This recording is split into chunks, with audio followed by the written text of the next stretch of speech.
Hazır eldeyim boncuk. Biz öyle kütüp dururuz.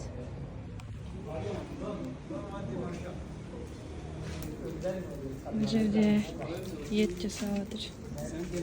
Точнее, көмір. Сосын ет қояды.